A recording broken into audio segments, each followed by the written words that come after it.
السلام علیکم ورحمۃ اللہ وبرکاتہ۔ امید ہے آپ سب خیریت سے ہوں گے۔ آج ہم بات کریں گے سحری کے وقت کے خواب کا سچا ہونا۔ یہ وہ وقت ہے جو فجر سے پہلے ہوتا ہے۔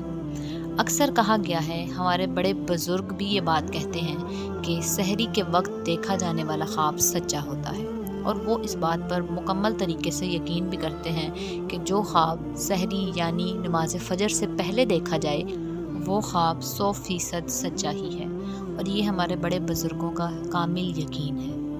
لیکن اکثر لوگوں کا یہ سوال بھی ہوتا ہے کہ اس بات میں کتنی سچائی ہے کہ صبح کے وقت کے دیکھے جانے والے خواب سچے ہیں۔ اس کے بارے میں ہمارے پیارے نبی حضرت محمد صلی اللہ علیہ وآلہ وسلم کی ایک حدیث مبارکہ ہے۔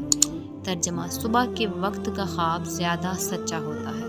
اس سے ہمیں معلوم ہوتا ہے کہ صبح کے وقت کا دیکھا جانے والا خواب سچا تو ہوتا ہے، لیکن اس کے ساتھ عموماً کا لفظ بھی ہے کہ صبح کے خواب عموماً سچے ہوتے ہیں، اس لیے اس کو حقیقت کا نام دینا یا حقیقت کا لفظ ساتھ لگانا غلط ہے۔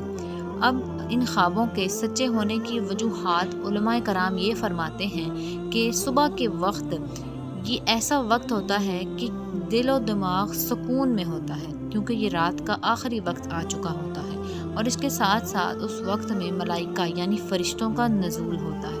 اور اس کی ایک اور وجہ یہ بھی ہو سکتی ہے کہ اللہ تعالیٰ اس وقت آسمان دنیا پر تشریف فرما ہوتے ہیں اور اپنے بندوں سے کہتے ہیں کہ کوئی ہے جو مجھ سے مانگے۔ اس لیے ان وجوہات کی بنا پر سحری کے وقت دیکھے جانے والے عموماً خواب سچے ہو سکتے ہیں، لیکن ان کو حقیقت کا نام نہیں دیا جا سکتا۔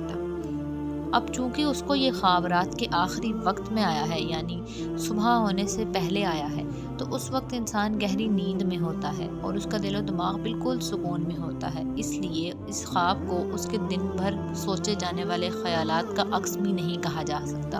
یہ بھی ایک وجہ ہو سکتی ہے کہ اس وقت کے دیکھے جانے والے خواب سچے ہوں۔